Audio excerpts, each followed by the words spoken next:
नमस्कार, आप देख रहे हैं न्यूज़ 24। मैं हूं आप सभी के साथ विपनेश माथुर। आप देख रहे हैं कि देश में एक ओर जहां कोरोना का कहर तेज है और वहीं दूसरी ओर सरकार कोरोना वैक्सीनेशन की प्रक्रिया को भी बढ़ाने में लगी है। कई राज्य कोरोना वैक्सीन न होने की बात कह चुके हैं और लगातार केंद्र सरकार से वैक्सीन की मांग कर रहे हैं। टीकाकरण अभियान की शुरुआत से लेकर अब तक टीके की 17 करोड़ से ज्यादा खुराक दी जा चुकी है। 18+ के 20 लाख से ज्यादा लोगों को टीके की पहली खुराक दी जा चुकी है। इसके अलावा 45 से 60 साल की आयु के 5.5 करोड़ लोग पहली, जबकि 65 लाख से ज्यादा लोग दूसरी खुराक ले चुके हैं।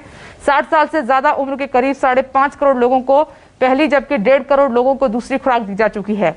मंत्रालय की ओर से जारी आंकड़ों के मुताबिक देश में अब तक कोरोना टीकों की कुल 17 करोड़ से ज्यादा खुराक दी जा चुकी है। तो देश में अब तक हुए वैक्सीनेशन का यह आंकड़ा है आपके सामने।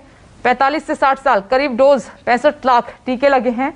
60 साल से ज्यादा पहली डोज करीब 5.5 करोड़ के आसपास दी गई है। 60 साल से ज्यादा दूसरी डोज करीब 1.5 करोड़ के आसपास है, दूसरी डोज लगनी है। और देश में अब तक जो वैक्सीनेशन हुआ है वो आप देख रहे हैं 17 करोड़ 27 लाख से ज्यादा है। और देश भर में आप देख रहे हैं कोविड टीके को लेकर संकट लगातार जारी है। दिल्ली के स्वास्थ्य मंत्री डॉक्टर सत्येंद्र जैन ने दावा किया है कि दिल्ली के पास कोवैक्सीन का स्टॉक सिर्फ 1-2 दिन का बचा है, जबकि कोविशील्ड इंजेक्शन का 3 दिन से 4 दिन का स्टॉक बचा हुआ है। उन्होंने कहा कि केंद्र सरकार से हम लगातार कोविड वैक्सीन उपलब्ध कराने की मांग कर रहे हैं। हालांकि दिल्ली सरकार के पास अभी 7 लाख से ज्यादा कोविड वैक्सीन बची हुई है।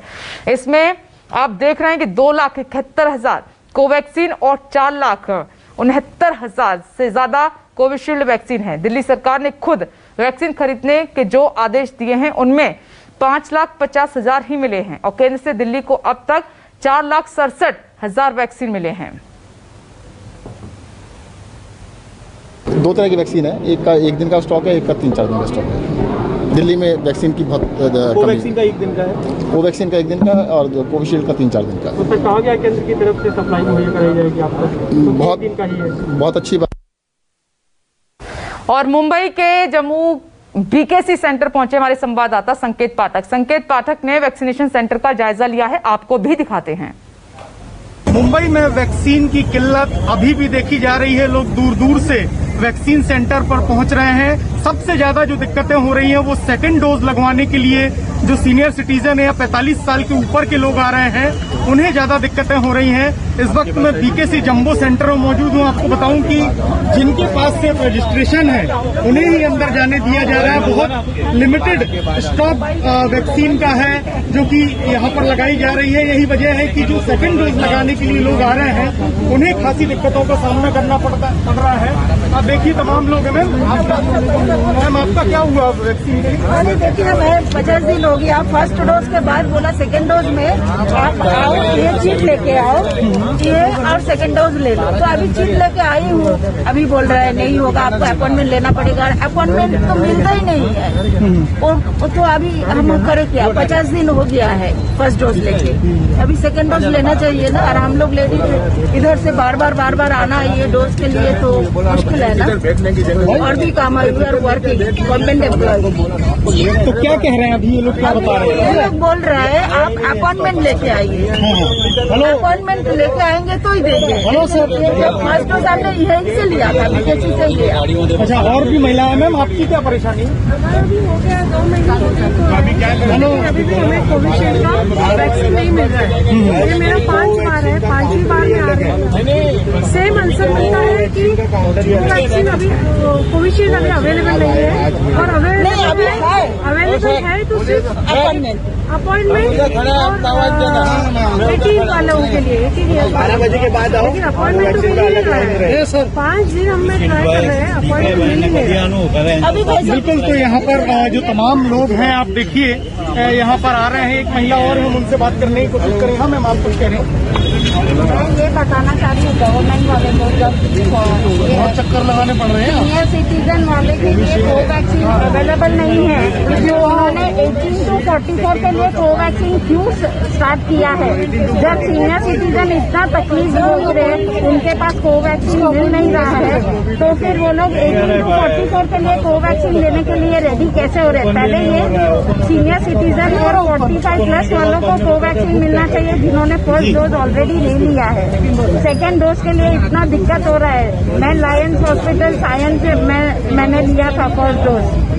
अभी ये लोग बोल रहे हैं कि इधर कि जो डोज इधर जैसे बीकेसी जम्मू में फर्स्ट डोज दिया है तो सेकेंड डोज उनको वही मिलेगा। अभी लायंस हॉस्पिटल टोटली बंद हो गया है, तो अभी हमको क्या करना चाहिए, ये मेरा बिल्कुल। तो ऐसे तमाम लोग यहाँ पर पहुँच रहे हैं, खासतौर से महिलाएं बड़ी संख्या में आ रही हैं जिनको सेकंड डोज लगवाना है, लेकिन कहीं पर कोविशील्ड उपलब्ध है तो कहीं कोवैक्सीन है, कहीं दोनों ही उपलब्ध नहीं है और लोगों को घंटों घंटों इंतजार करना पड़ रहा है, लेकिन उन्हें सेकंड डोज नहीं मिल पा रहा है।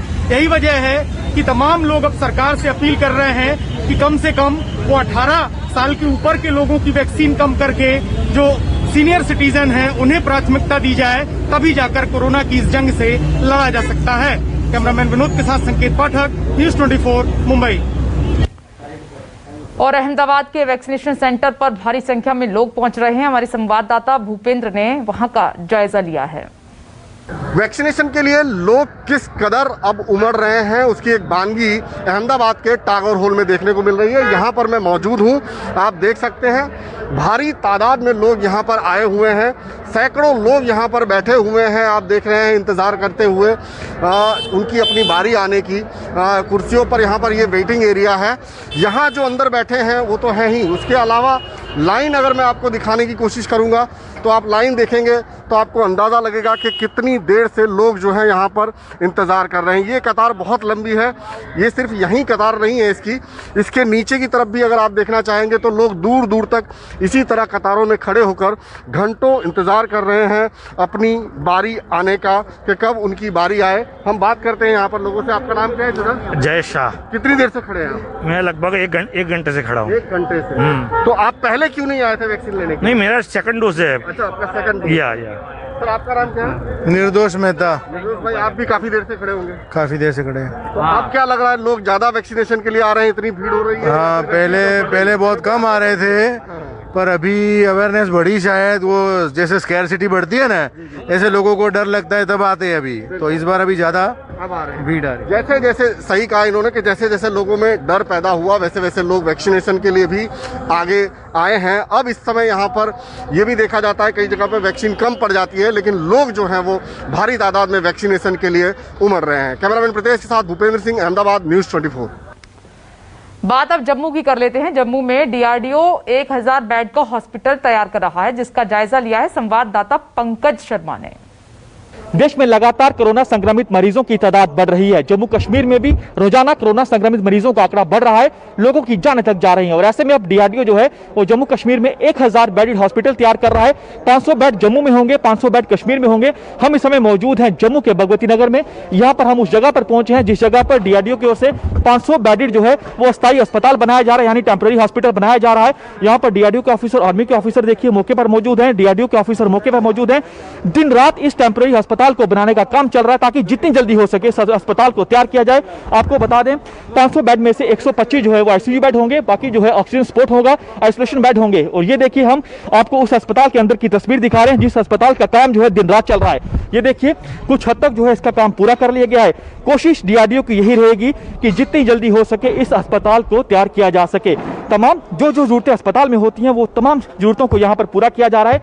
और ये देखिए बाकायदा यहाँ पर बिजली की पूरी व्यवस्था की जा रही है। ये देखिए सामने आपको यहाँ पर पोल लगाते हुए यहाँ पर कर्मचारी दिखेंगे आपको, ताकि जो जो जरूरत अस्पताल में पड़ती है तमाम जरूरतों को पूरा किया जा सके। यहाँ पर लेबर के आप देखिए लोगों को, लेबर के यहाँ पर कर्मचारी लगे हुए हैं। आपको बता दें कि दिन रात जो है यहाँ पर इस टेम्पररी अस्पताल को बनाने का काम चल रहा है। कुल 1000 बेडेड हॉस्पिटल होगा, जिसमें 500 बेडेड जम्मू में होगा, 500 बेडेड कश्मीर में होगा। जम्मू कश्मीर में कुछ दिन पहले हमने सरकारी अस्पताल की तस्वीरें देखी थी कि कैसे जो मरीज है वो अस्पताल के बाहर बैठे थे। जब हमने बातचीत की उन्होंने बताया कि बेड उन्हें नहीं मुहैया करवाए गए और उसी बेड की कमी को दूर करने के लिए यहाँ पर जो है अत्याधुनिक सुविधाओं से लैस डीआरडीओ की ओर से यहाँ पर अस्पताल बनाया जा रहा है, टेम्पररी हॉस्पिटल यहाँ पर बनाया जा रहा है। मकसद यही है डीआरडीओ का, जम्मू कश्मीर सरकार का, प्रशासन का मकसद यही है कि जम्मू कश्मीर में कोरोना संक्रमित मरीजों को किसी भी तरह की कोई परेशानी का सामना ना करना पड़े।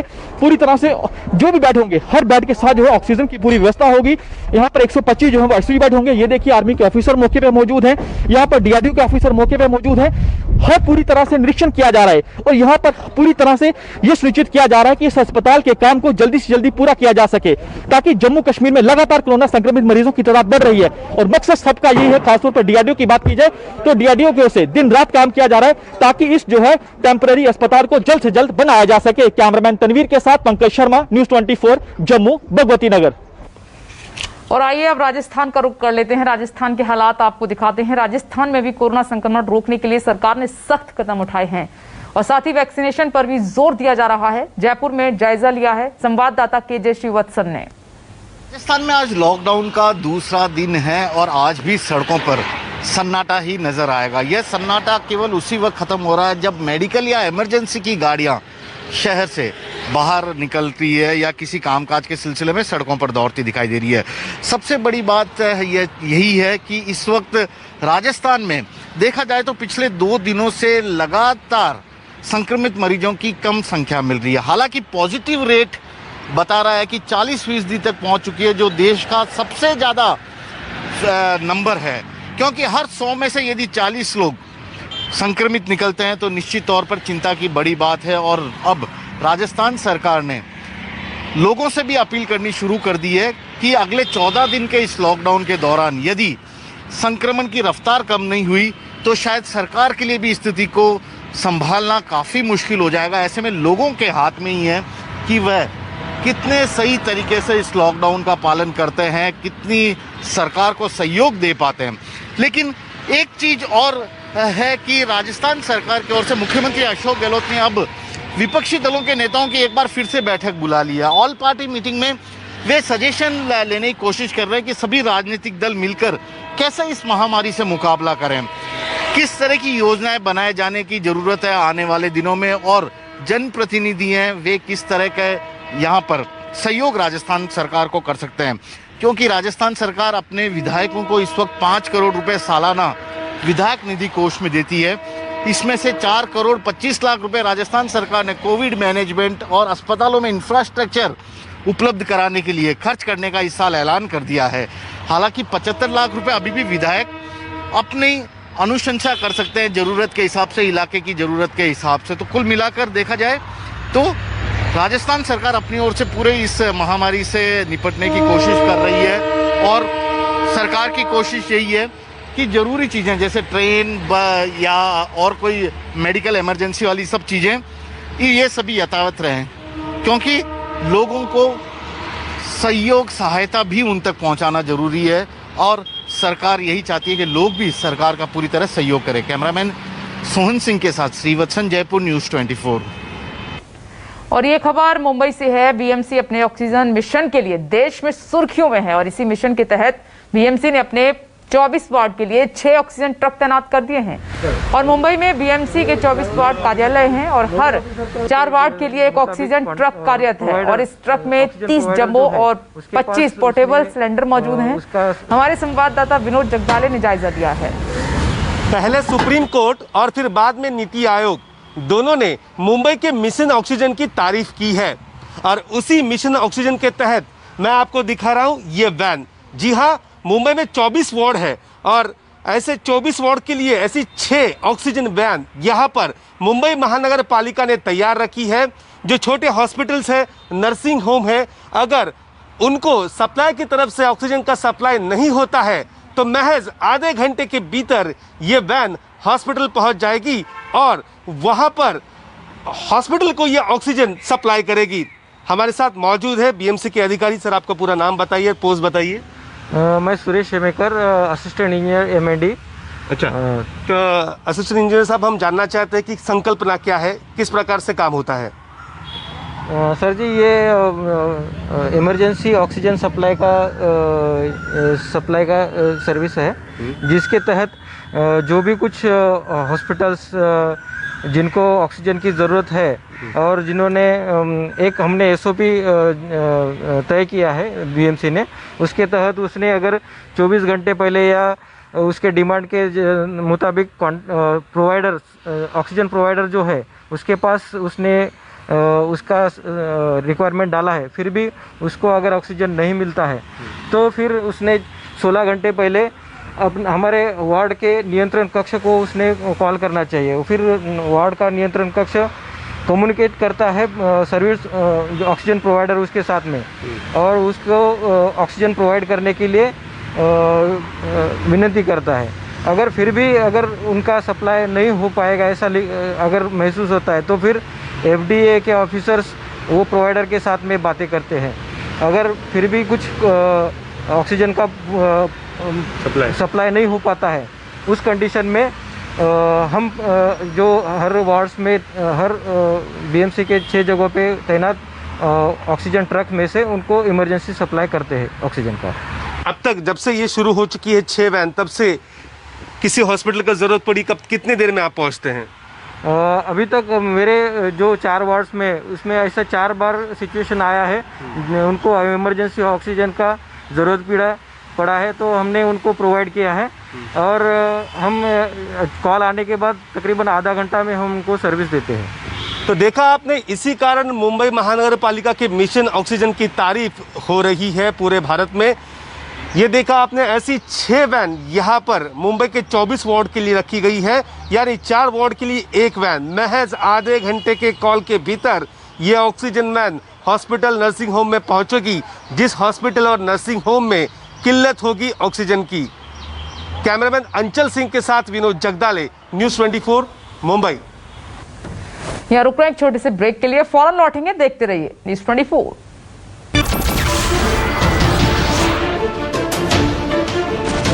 नमस्कार, मैं हूं मानक गुप्ता। अगर आपको हमारा ये वीडियो पसंद आया हो तो इसे लाइक और शेयर जरूर करें, और हां, हमें सब्सक्राइब और फॉलो करना ना भूलें ताकि आप देश और दुनिया की कोई खबर मिस ना करें। तो जुड़े रहिए हमारे साथ और देखते रहिए न्यूज़ 24।